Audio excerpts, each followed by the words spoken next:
I've got 2 words for you. Sure. Just 2. Just 2. Morph Smash!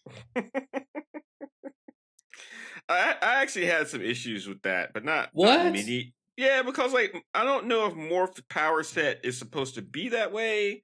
I was just No, he copies physical. He copies physical powers. Yeah, but how long can he keep that up? Does he have a Well, clearly he can't be Hulk all the time, or he would be. Yeah, it was a good moment. I mean, I'm not going to take away the moment. The moment was fun. The moment was good. I'm not going to take away that moment from Morph. Yeah. But man, what a powerful, crazy penultimate episode. I don't think that we could have gotten a crazier episode than that. It's definitely crazy. Yeah. Lots going on. And it did so much comic stuff that's almost unbelievable. It's just nuts. We're going to need you to clue us in on some of that.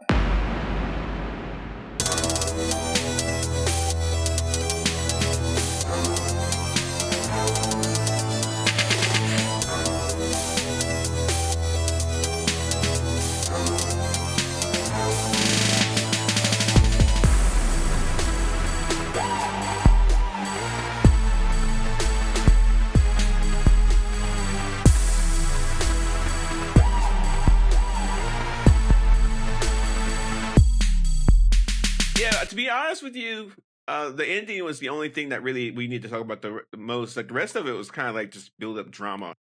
And there was 2 things that happened in this episode that I thought was interesting. First was Rogue and Sunspot leaving the X-Men to join Magneto, which for comic accuracy, I could see Rogue sort of doing that, but not Roberto. I think that's just like the drama that X-Men 97 has created around Roberto and Jubilee, which is I mean, that might not be comic accurate, but he gives a good reason for leaving. I mean, his mother basically disowned him almost, you know? Yeah. And like, I mean, I haven't been a big fan of the Roberto Jubilee sub story. I haven't really liked it, and I'm kind of disappointed we haven't seen more new mutants, but maybe they'll bring them in later. But I did like the Sunspot Jubilee battle. That was pretty cool. It was fun. Yeah. And I mean, between Sunspot and Jubilee, Jubilee is far more experienced than Roberto, so it's not even really a... Right. But, and then the second part, of course, is when Magneto ripped out Wolverine's adamantium, which I thought was super nuts. Did you know? We've talked about this before, but when you saw that, was you surprised, or did you think, "Oh, it's a comic thing we know about"? Like, how would you feel? I definitely didn't relate it to the comics. I saw people on the internet saying that, like that frame of the comic had been seared into their memory, and then that's how this episode ends. Yeah, it's really that scene. That still shot with the adamantium being ripped out is directly from the comics, and you have to understand that is one of those moments in X-Men history that changed everything, because like Wolverine always had the adamantium from the 70s. He's always had it. It was a part of his being, and there were never like really any comic books about Wolverine without it, right? No, that's all history. No. Yeah, and this is really important. No one thought... Okay, so originally, when Wolverine was first created, his claws were cosmetic in his glove, so they weren't in his arm. They really? Okay. Contact a little bit. So he pull on his gloves whenever he wanted to go to town? That's how it was intended, but they never really fleshed it out. But then, when he became a big character, the claws would come out of his forearm. But there was always... No one thought... I don't know if this was canon. I don't know if the writers thought this, but it was always thought that when he got the adamantium treatment to get his bones laced with adamantium, the claws were a part of that process. It wasn't until after the adamantium was ripped out by Magneto that they revealed that he actually has bone claws. And so, like, his claws are actually a part of his mutation, not because of what the Weapon X program did to him, which is actually a big deal, because like a few comics later, he was in the Danger Room, and no one thought he had any claws, and then the bone claws popped out, and it was a big surprise. So all of a sudden, it's like, oh, okay, he's still got bone claws, which is cool. Why does bone claws seem gross to me, but that's like what all animals have, basically. Oh yeah, but yeah, it's real gross. It's and like those bone claws, like they can like break. So there's been times where like someone snaps them off and they regrow. That happens all the time. Yeah. Okay. And so the idea is, and this is a lot. So I got a lot to say about this. So everybody just hang on. So after Magneto rips out Wolverine's adamantium, it's first revealed that Wolverine has bone claws, which also starts the process of him having a history backstory. Before Magneto did that, Marvel and the execs and the writers didn't want to give away Wolverine's backstory, but after that, they started giving out more of his backstory. Mm-hmm. That's one thing that happened. Two, I don't know if this is what happened in the finale, but in the comics, Professor X is so mad at Magneto for what he does to Wolverine that he wipes Magneto's mind. Just wipes it clean. And so Magneto becomes like a kind of a catatonic state. So I don't know if that's what's going to happen. Can't happen in this one. Huh? It can't. Well, right now in the X-Men 97, Professor X has Magneto's helmet on him, so he can't do it. Exactly, but right. But he might be able to rip it off. We don't know. But it looked like it was a little bent around his head. Yeah, we don't know yet. And in the comics, when Professor X does that, it's a whole thing where like he has like this weird psychic swap with Magneto, and a piece of Magneto's like psyche enters Professor X, which slowly causes the buildup in Professor X's psyche of Onslaught, which creates Onslaught. I do 100% think that we will get Onslaught next season. Is that a character? Is that a storyline? We talked about it last week. I don't remember, dude. We talked about it last week. We talked about it last week. That's like a whole week ago, dude. I want you to try to remember what I said about Onslaught last week. Onslaught. I'm drawing a complete blank. So the story of Onslaught is Professor X, after he wipes Magneto's mind, a piece of Magneto's psyche enters Professor X and starts this weird chain reaction in Professor X's psyche. Professor X is the most powerful telepath in the whole world. And so if he starts having a mental break, it could cause a bad reaction. Okay. And so what happens it's a storyline. It's not like a character or anything like that. Well, let me finish. Okay. So slowly, Professor X creates an alter ego in his mind that no one knows about.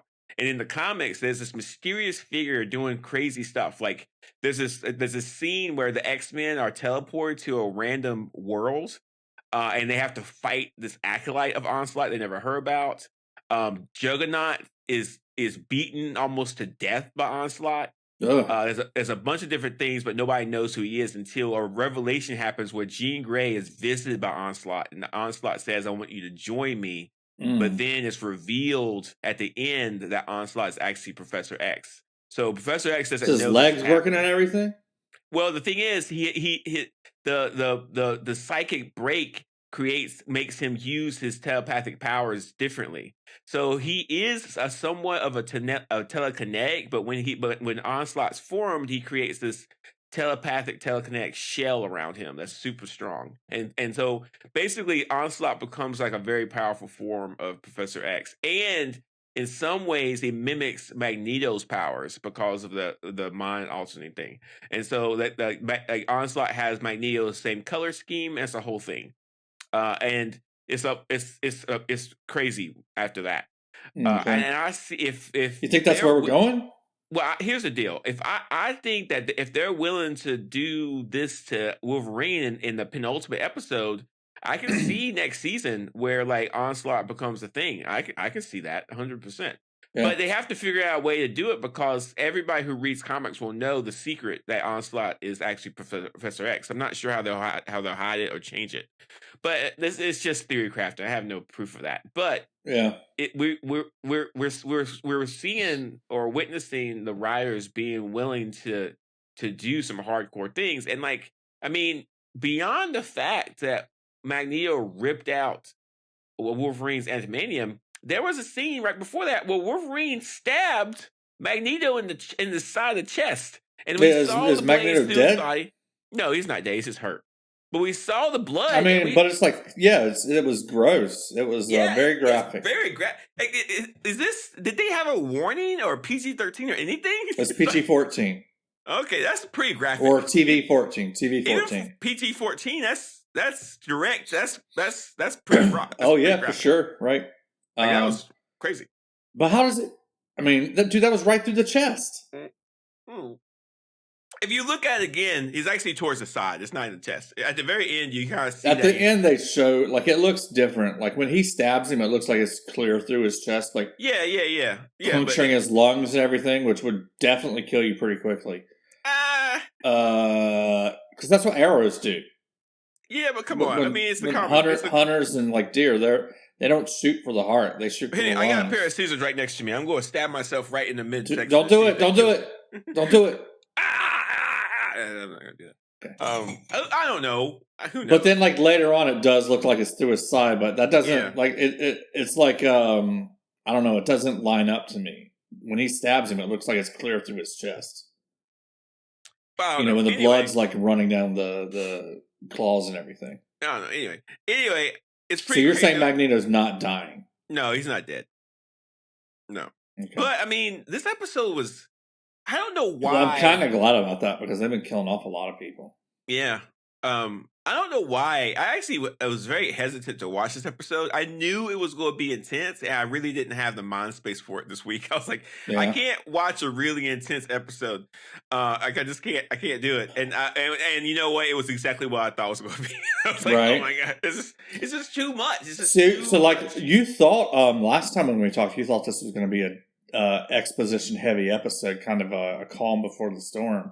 No, I was wrong on that. It was not. Storm before the storm. Yeah. You're right. Yeah, exactly. I mean, the world in in the hour or two, it said in 12 when the show started in 12 hours the electromagnetic system of the planet would be damaged too much to even work anymore. That doesn't make any sense to me. It does. I think what Magneto did was flip the poles. Okay. Which actually was a plan that he was going to do in I think another. That's happened before. I think that's happened. What? Naturally, I think our poles have flipped naturally before. What happened? I don't know, dude. Yeah, did you know that? I mean, I think you just, it's just, now. Did you know our core, the planet's moving slower? What does that mean? It's just moving slower. Where's it moving? It's like the center of our. You mean rotating? It's rotating slower, yeah. Oh, okay. Well, yeah, dude, we talked about how we're already colliding with another galaxy. This is all great stuff. The people love it. The point I'm trying to make. I guess compasses would just point south. There's no such thing as south and north. You know, there's no such thing as south and north, right? That's all made up. We made that stuff up, right? When you look at a map, all the white people don't live up top, and all the brown people do not live on the bottom. Okay. Have you joined the Juggalos? Are you on the Magnets? How do they work? Team? No, I am on the maps are bullshit plane. I think I am on the maps are Western bullshit team. Well, that's for sure. That's for sure because Africa always looks pretty small on maps. Yeah, it's the biggest continent on the planet, and it's always at the bottom. Right. All the brown people you live down here. It's so silly. Yeah.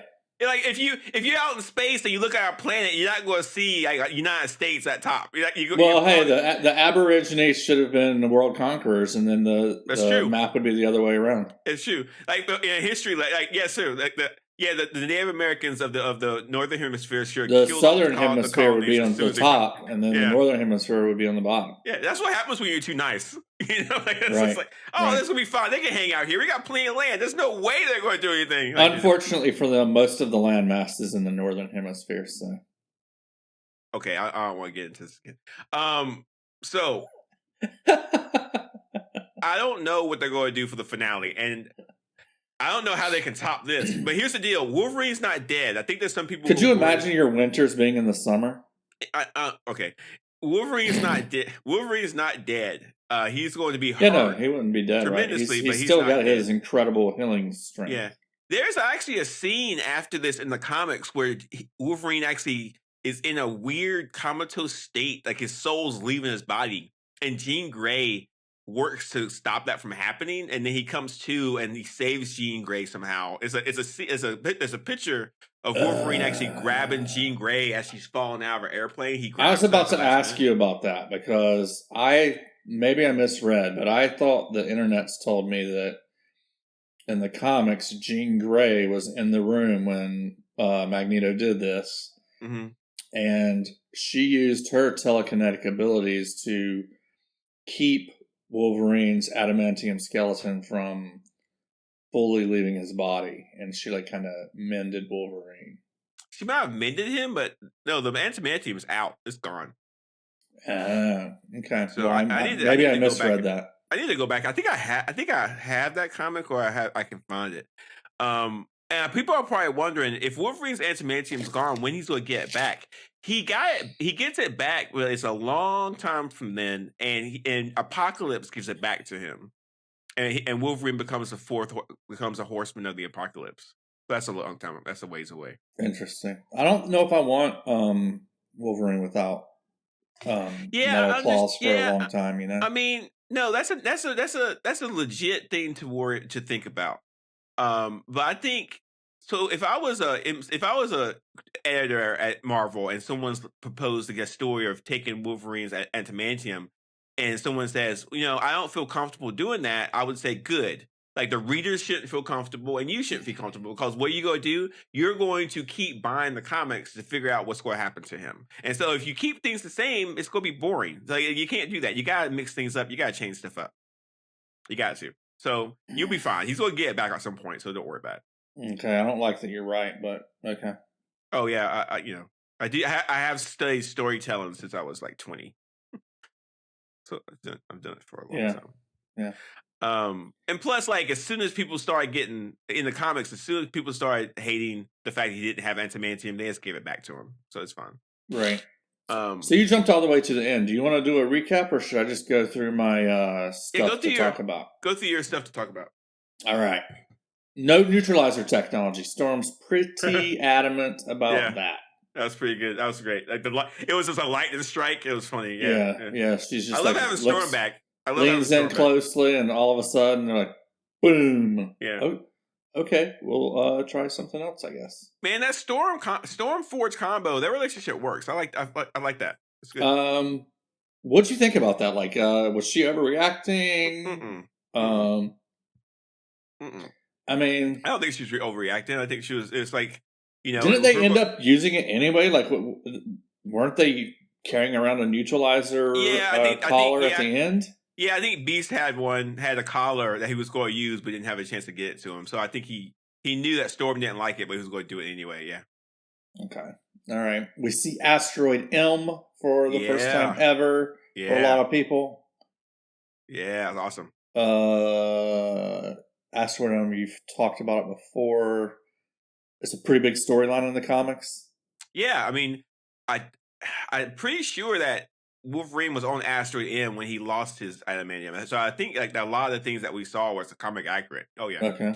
And Asteroid M is a thing for a while. Does it ever does it ever get out of the startup stage? Is it a functioning society for a little while in the comics? There's a lot of people that called Magneto's acolytes that live on there. Mm-hmm. But I don't think it's not like Genosha or Krakoa. Krakoa. I think that's how you say it. Yeah, I don't know. All right, so Magneto comes down into your backyard with his asteroid, and he gives you the same invitation he gave the X-Men. What do you do? At this point, I have to refuse. I mean, Magneto's about to if he doesn't fix the planet, millions of people will die. So I can't do that. Okay. And not only people, other mutants would die. Maybe they just didn't tell me enough because I'm not. I just thought he did an EMP and shut out the power for a little while. I'm pretty sure he created. I don't get how he did anything that would destroy the planet. Well, I mean, okay, so if I'm not, they didn't explain it. They didn't explain it at all. But what I think I feel like they needed to do more I think he depolarized. Stop shoving so much story into the episodes and tell me a little bit more about what's going on. I think is what I needed here. I think he depolarized the planet, so it just couldn't hold a charge anymore. So okay. So if that's the case, if let's say for example, power would have gone out for a little while. But if you depolarize it, and there's no way that things could create an electrical charge, then nothing will ever work again. So he depolarized everything. There's no more magnets. I think that's what happens. But of course, they don't explain no more it. If there's no more magnets, there's no more electrical. They don't explain it, and they should. And I'll be honest with you, Mike. You're right. They should have explained it, but they didn't. Yeah, I just didn't because because they didn't explain enough about what Magneto actually did. I didn't get the weight of the ending. Like, why is Wolverine so mad at Magneto? Yeah, I mean that's true. That's a good point. No, that's a like why does he go from following the dude's orders yesterday to wanting to murder him today? Didn't make any sense to me at all. They did the best they could, but I mean, I understand that they didn't explain it very well, but I mean that's the case. That's what happened. Right. Okay. What you got? Is there a Scottish X-Men headquarters? Yeah, Muir Island. Is that what we saw here? In the comics, it's not X-Men headquarters, but it's a base of operations for mutant research, and that's where they were. Yeah.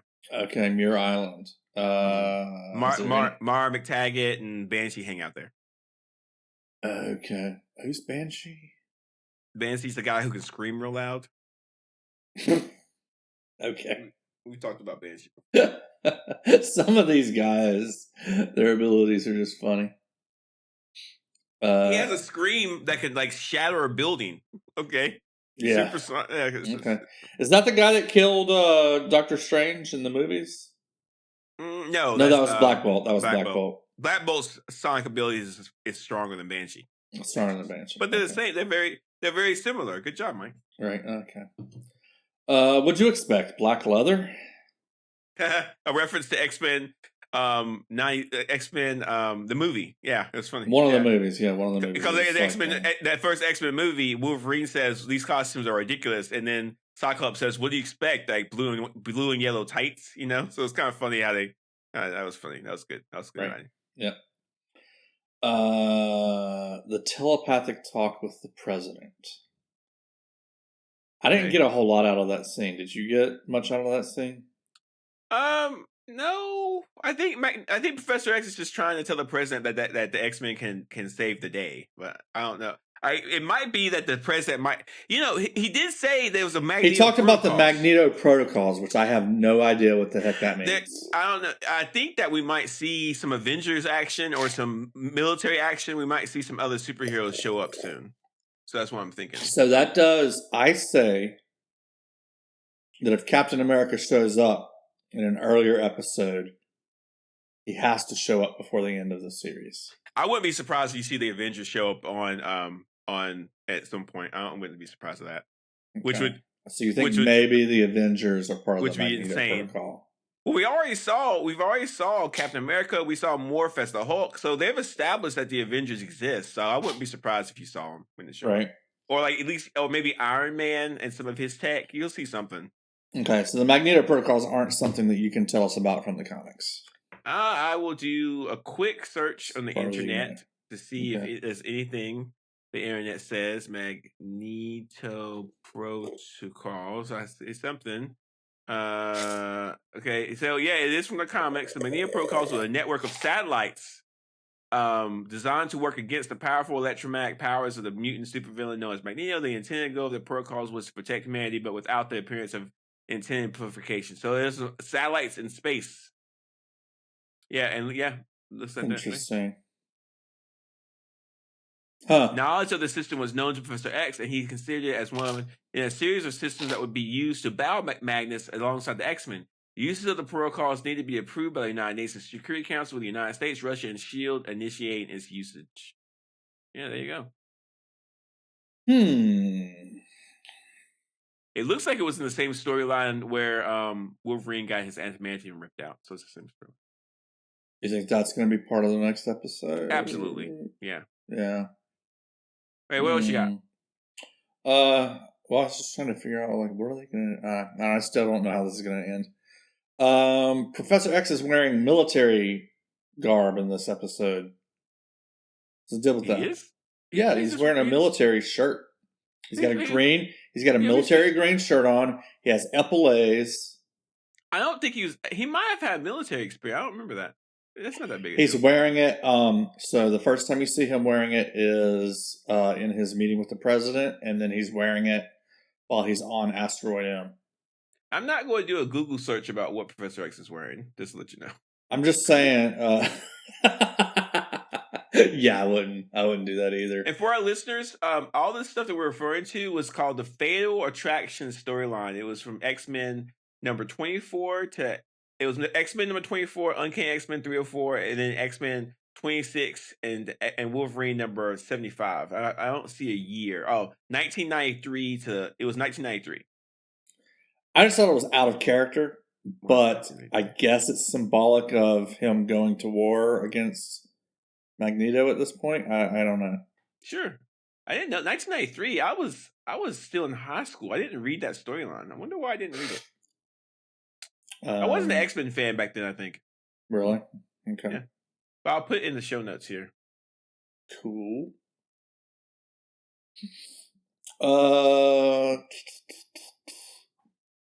This is a really cool line, or a couple of lines.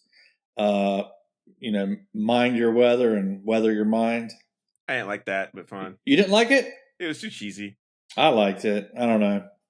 I wonder, how they came up with that. Like, were they just riffing? Well, the writers are good. And the writers are really good. Yeah, the writers are good. Too cheesy for you. I thought it was too cheesy. Yeah, it's too cheesy. Did you see the sign that said DeMayo's Diner? No. Yeah, there's a sign that says DeMayo's Diner in when they're going after Bastion, and it gets hit. So then it's just like Ayo's Diner afterwards. Oh, okay. There's also a sign that I think was supposed to say Diesel at some point in the past, but currently just says Die when they first get there. Like, the whole Bastion thing, he was crying because the X-Men killed his mom, but he turned his mom into a robot. So yeah, he did it. That kind of fell a little flat for me. Right, I agree with that. I was like, why are you sad that you did this? Yeah. Like, I'm not interested in you crying about your robot mom. Sorry. Right, exactly. Looks like Mr. Sinister definitely has mutant powers. No, he's modified his body based off mutants he's met before. So he doesn't have mutant powers. He's not a mutant. Okay, but he's got powers. Yeah, he has powers, but he's not a mutant because of it. He just took those powers from other people. Okay. So we have a total utter failure by the X-Men in this episode. Yeah, pretty much. Gold team and blue teams both fail. Yeah, Gold team and blue team is a reference back to the X-Men old school days where Cyclops ran blue team and Storm ran gold team. It's a pretty good reference. And the team setup was kind of the same too, except that Beast was on blue team, not gold team. That's fun.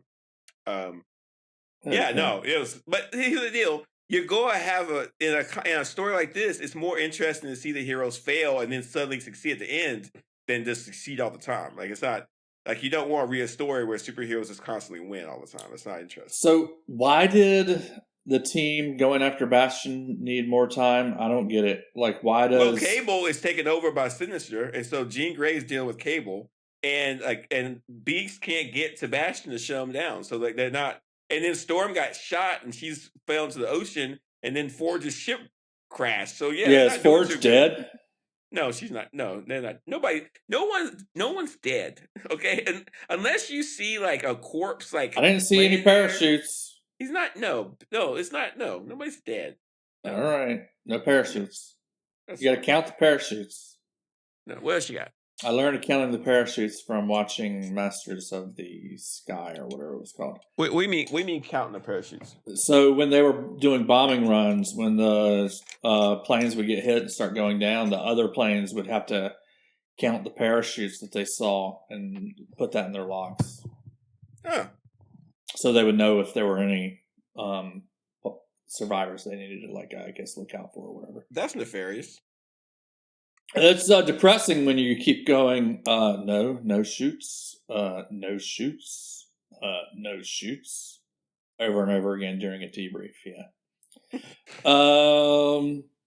Let's see. I don't get, like, Cyclops blasts Professor X to stop Professor X from controlling Magneto. Yes. To buy the other team more time. I don't get how that buys the other team more time. Why does... If Professor X controls Magneto's powers in order to reset the planet so electricity works, but Bastion and his team aren't dealt with, then they wouldn't be able to stop Bastion and their team. So that was the whole thing. Like, they have to deal with Bastion first and then reset the planet.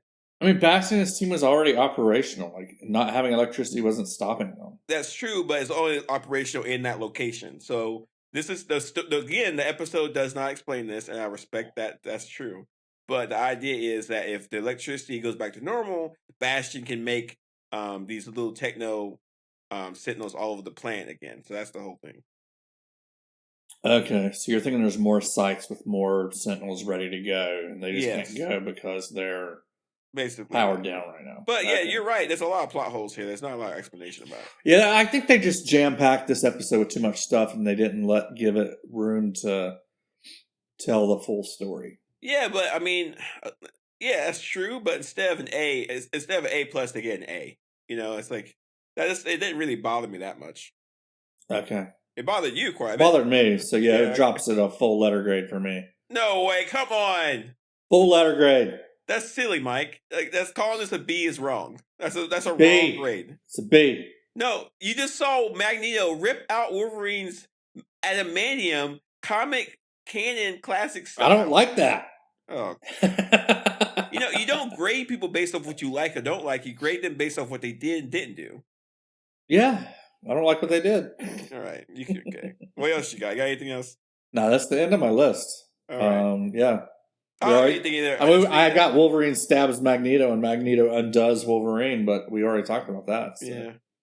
I don't have any predictions about next episode. I do think I wouldn't be surprised if it's a cliffhanger, but I don't know now. Maybe not. I don't know. Onslaught, you're thinking maybe next series? Next season. Onslaught would make sense to me, but again, I don't know. We'll just have to wait. But I'm very excited about the final episode. I think it feels like as fast as they've been going, Onslaught would be started and done in the next episode. No way. It's a long storyline. But haven't they been compressing long storylines into 20 minutes in this before? Kinda. I don't know. I'm just really impressed by the writing. I'm really impressed with how this works, and I'm going to miss. I mean, we have a lot to still cover for the podcast. We got Star Wars: The Acolyte coming out in June. Like this, we haven't even talked about that. We got to cover Deadpool. Are we going to do that? Are we going to do the Star Wars Acolyte? Yeah, why not? I don't know. And we want to cover Andor, which I just finished. You know, so yeah. We got, you finished it. Yeah, so we actually have a lot to cover for the podcast, but I'm going to miss X-Men 97. X-Men 97. It's been good. Mm-hmm. All right, you ready for some news you can't use? I'm ready. The new Fantastic Four movie has Galactus. So I looked this dude up, Ralph Ineson. Yeah. He's been in lots of stuff that I recognize, but I don't recognize him at all. Me neither. Okay. What's his voice sound like? I hear he has a booming voice, but I don't know. I didn't look it up. I mean, this guy is not going to get into a purple costume with a G on his belt. Okay, it's like that's not going to happen. They're going to do a CGI of him. But I'm curious what the interpretation of Galactus is going to look like. I'm very curious about this. Is Galactus going to be a giant like person manifest? Is he going to be like a walking I don't know how they're going to show us Galactus, so we'll just have to wait and see with that. But it feels like they're doing. They got Silver Surfer, they got Galactus. They have an unknown character that nobody knows who he is. He got casted, which I don't know who he is. So now it seems like they're going to tell a story that's not the story they've told in previous Fantastic Four movies, right? Oh yeah.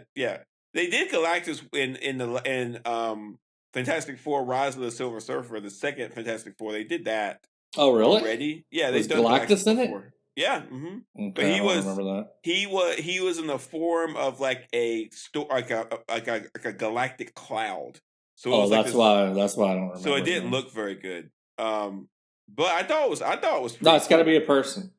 Yeah, but I thought a humanoid. I thought the way they portrayed Galactus in the Fantastic Four second movie, I thought it was fine. Cloud. It's like, well, it was like this kind of like it was like this debris cloud, like so. It was like it's hard to explain, but like just picture a cloud made up of like a galaxy. Yeah, so like that, but it wasn't as big. It was like the biggest Galactus galaxy, sort of, but it was like the size of a solar system. And in Fantastic Four 2, Silver Surfer would fly to Earth, and he would create these massive holes in the planet. And what he was doing was creating these holes where Magneto can take his cloud form and fill it into these holes, and then suck out Galactus. Yeah, Galactus. I'm sorry, would suck out the life, the magma and stuff from our planet. So I mean, it wasn't done well. I don't know. Anyway, it's fine. But I hope it's like a personification. Yeah, but do remember that this Fantastic Four is going to be placed in a different universe than the MCU, and so we're going to in theory. Next up, we do have confirmation again that Disney is going to reduce the output of Disney Plus. So he has. This is basically what we've talked about. Like we prescribed this cadence, I think.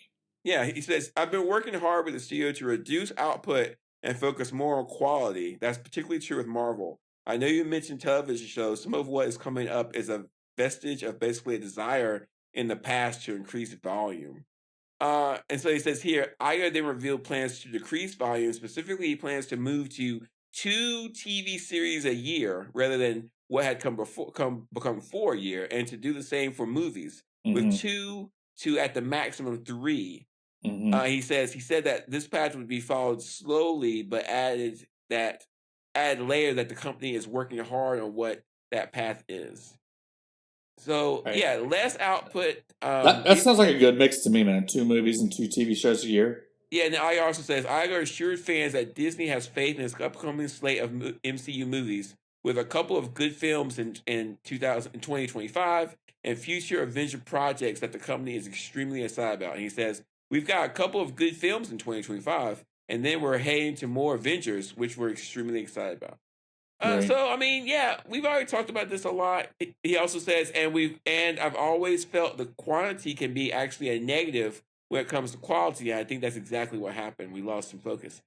Mike, don't you think this is a direct result of Secret Invasion? The Secret Invasion. I mean, that's definitely their low point, you know? Yeah, I think that's what happened. I think Secret Invasion cost them a lot of money. I think it was expensive, and I don't think it was good. I don't think it was good for them. It was not good. So I think they were like, why did we spend so much money on this crap? Right, exactly. And so, yeah, I think that was their drug-fueled weekend where they lost their job the following Monday. That was Secret Invasion. No, that's pretty good. That's their low point. I think 2 movies a year, maybe. I think 3 movies a year is good. I think we need a movie in the spring, the summer, and Christmas. I think that's That puts too much pressure on Christmas movies, I think, for them. Okay, what about summer and Christmas? I think you need summer and Christmas could be good. Okay, You just need to not fall into like everyone needs to be like themed winter and whatnot. I just kind of feel like Disney Plus can't. Here's my idea.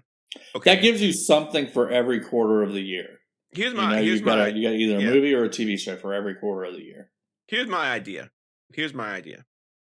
Every year there is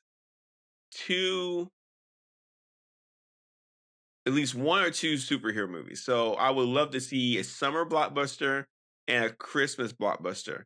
But if Disney says we want a Marvel movie for the summer and a Star Wars movie for the winter, I'll be fine with that.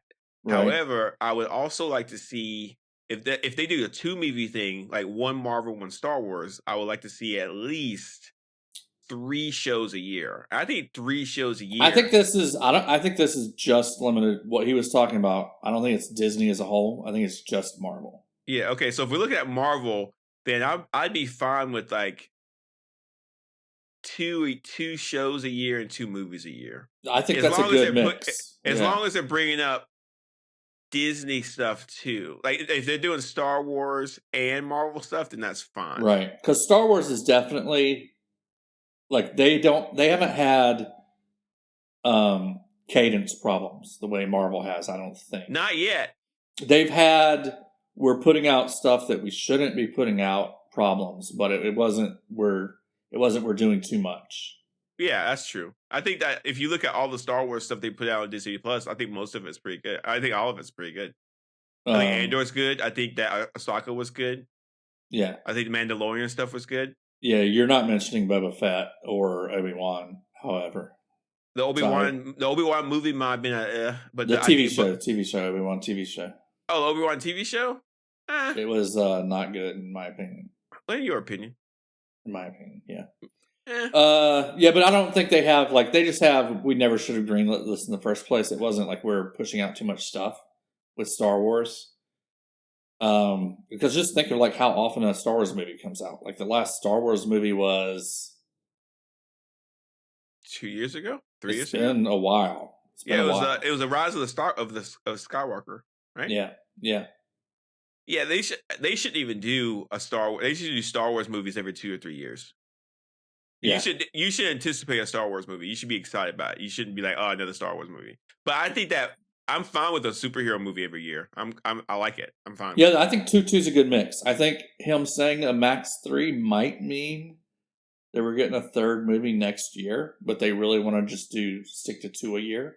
Yeah. I mean, I think that just for American culture, we need a summer blockbuster and we need a winter Christmas movie, not based on Christmas, but a movie that we something to come out. During Christmas time. Yeah, when everybody's on holiday. Yeah. And I think that movies like Barbie movie and Oppenheimer have shown the American public that movies are awesome and we should go see movies on the big screen. It's fun. It's an event, and I think. There was a serious conversation from people that people thought that movies were dead, that no one goes sees movies, nobody cares. And Oppenheimer and the Barbie movie completely destroyed that. And all you have to do is good marketing, have a good movie. First of all, have a good movie. It probably has to be good, but then have smart marketing. And then you nailed it. Like Oppenheimer was a super long movie that lots of people went to, And not traditionally the type of movie that would draw a big audience, but it did. No, right? And it was an anti-American imperialism movie about a future nuclear holocaust. It had a very strong opinion about that we shouldn't have these nuclear weapons, and that is not something that most Americans want to say or think about. And it did very well. And so, and then I think you have other movies like Anywhere, Everywhere, All at Once that did really well. Yes. And so, Marvel just Disney needs to get back to its roots about, hey, we're going to hype up a movie to the point of absurdity instead of being like, here's a Marvel movie, here's a Marvel movie, here's a Marvel movie. Instead of here's a Marvel movie, but we're going to hype it up. And I'm curious about 2025. And I think that the test for them, I think they going back to the next news you can't have used, I think they like the Captain America movie coming out.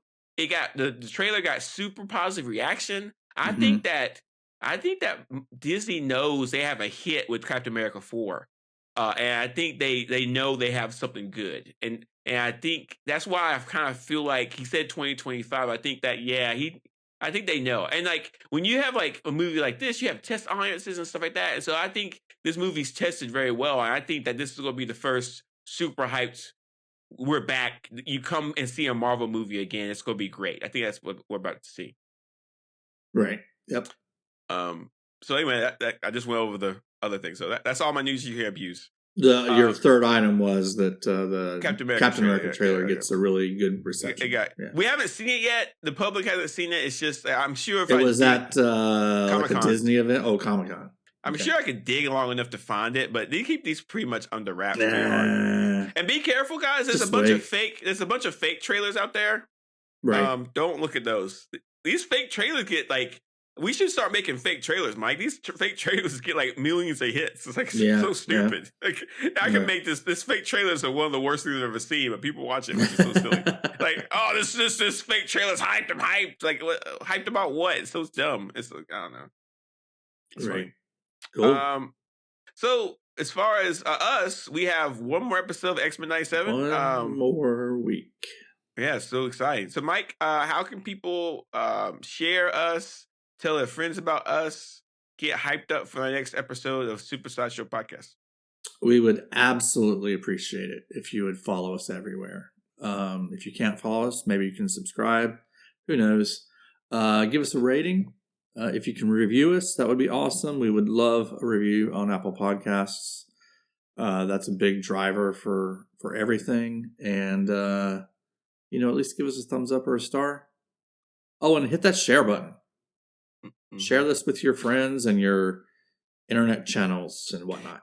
And try to if you live in a red state, try to get your congressman or senator to ban us. That would be awesome. We would get so much free publicity. Just tell them this podcast is like talking about woke stuff, and let them ban us. Yeah, we're woke. We would really love it if you would try to get us to ban from Florida. We need some of that. We need some of that go woke, go broke money. We need some of that stuff. We need some of that raw hatred money. So get us banned in Texas or Florida. Just do us a favor and get us on Fox News. Super Sideshow podcast and show our face. These two guys are so woke, and then we make $1 billion because people listen to our podcast. So that'll work. Do that for us. All right. We'll see you guys next week. X-Men 97 finale. Be hyped.